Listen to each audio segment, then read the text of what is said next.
ఈనాటి అంటే 23 సెప్టెంబర్ నాటి అనాలిసిస్ను మీకు అందిస్తున్న వారు కోల్డ్వెల్ బ్యాంకర్ సూత్ర ప్రాపర్టీ హైదరాబాద్. నమస్కారం.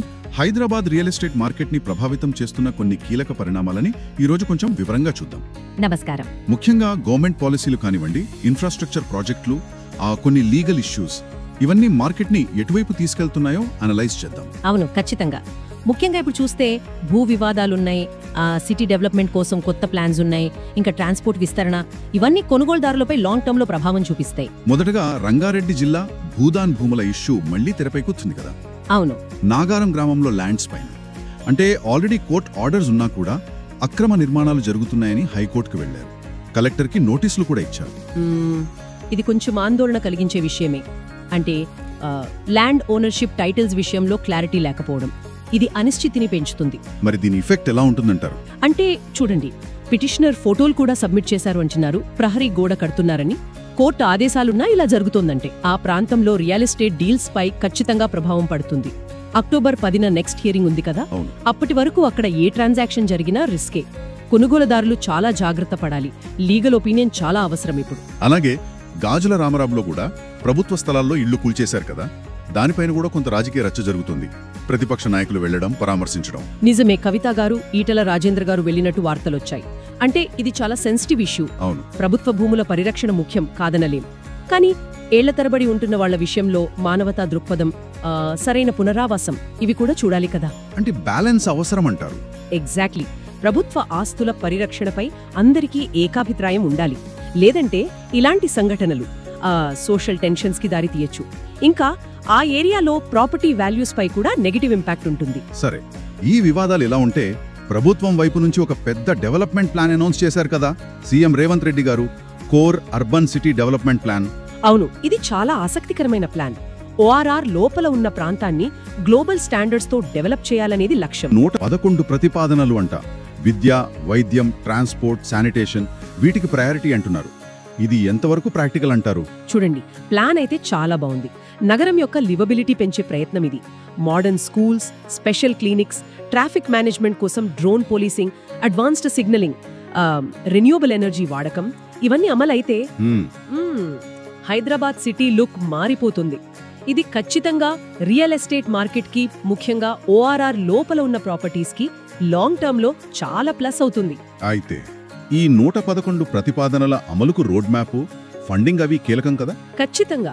అనౌన్స్ చేయడం వేరు, ఇంప్లిమెంటేషన్ వేరు. దానికి టైం లైన్స్, బడ్జెట్ అలొకేషన్స్ అవన్నీ స్పష్టంగా ఉండాలి.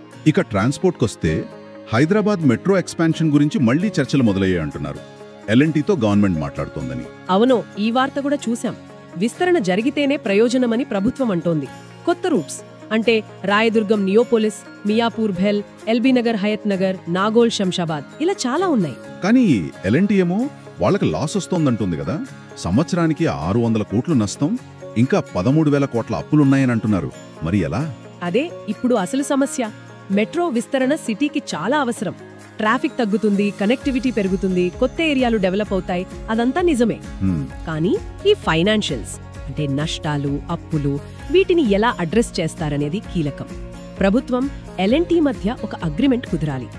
ఏవో కాస్ట్ షేరింగ్ లాంటివేమన్నా వర్కౌట్ అవుతాయంటారా? అవ్వచ్చు. వయబిలిటీ గ్యాప్ ఫండింగ్ కానీ ఇంకేదైనా మోడల్ కానీ చూడాలి. ఒప్పందం కుదరకపోతే మాత్రం మళ్లీ డిలే అయ్యే ఛాన్స్ ఉంది. మెట్రోతో పాటు నేషనల్ హైవేస్ ప్రాజెక్టుల మీద కూడా సీఎం ఫోకస్ పెట్టారు. అక్టోబర్ లోపు అడ్డంకులన్నీ తీసేయాలని అధికారులకు చెప్పారట. ఇది కూడా చాలా ముఖ్యమైన విషయం. ల్యాండ్ అక్విజిషన్, ఫారెస్ట్ క్లియరెన్స్లు, వీటి వల్ల ప్రాజెక్టులు లేట్ అవుతున్నాయి. అవును. ఆర్ఆర్ఆర్, నార్త్ సౌత్ పనులు ఒకేసారి జరగాలని, ఫ్యూచర్ సిటీ మచిలీపట్నం గ్రీన్ఫీల్డ్ హైవేకి పర్మిషన్లు ఇవ్వాలని కూడా అడిగారట. ఇవన్నీ పూర్తయితే స్టేట్ ఎకానమీకి మంచి బూస్ట్ వస్తుంది కదా. ఖచ్చితంగా. నేషనల్ హైవేస్, ముఖ్యంగా ఆర్ఆర్ఆర్ లాంటివి రాష్ట్రానికి గేమ్ చేంజర్ లాంటివి. ట్రావెల్ టైం తగ్గడమే కాదు, లాజిస్టిక్స్ కాస్ట్ తగ్గుతుంది, కొత్త ఇండస్ట్రియల్ కారిడార్లు వస్తాయి. అంటే కమర్షియల్ యాక్టివిటీ పెరుగుతుంది. అవును. దానివల్ల ఇండస్ట్రియల్, కమర్షియల్, రియల్ ఎస్టేట్ తో పాటు ఆ చుట్టుపక్కల రెసిడెన్షియల్ సెక్టర్ కూడా గ్రో అవుతుంది. ఇన్ని పాజిటివ్స్ మధ్య మార్కెట్లో మోసాలు కూడా జరుగుతున్నాయి. ఈ నకిలీ పట్టాదారు పాస్బుక్ల స్కామ్ ఒకటి బయటపడింది కదా. అయ్యో అవును, ఇది చాలా సీరియస్ ఇష్యూ. ఖమ్మం బేస్డ్ గా జరిగిందంటున్నారు. వివాదాస్పద భూములకు ఫేక్ పాస్బుక్లు క్రియేట్ చేసి రైతుల నుంచి ఎకరాకి 5 లక్షల చొప్పున కోట్లు వసూలు చేశారట. ఇది కొనుగోలుదారుల నమ్మకం మీద దెబ్బ కొడుతుంది కదా. ఖచ్చితంగా. ముఖ్యంగా అగ్రికల్చర్ ల్యాండ్స్ కొనేటప్పుడు చాలా భయపడతారు. ప్రభుత్వ రికార్డుల, భూభారతి ధరణి మీదే డౌట్స్ వస్తాయి. అంటే కొనుగోలుదారులు ఇంకా ఎక్కువ జాగ్రత్తగా ఉండాలి.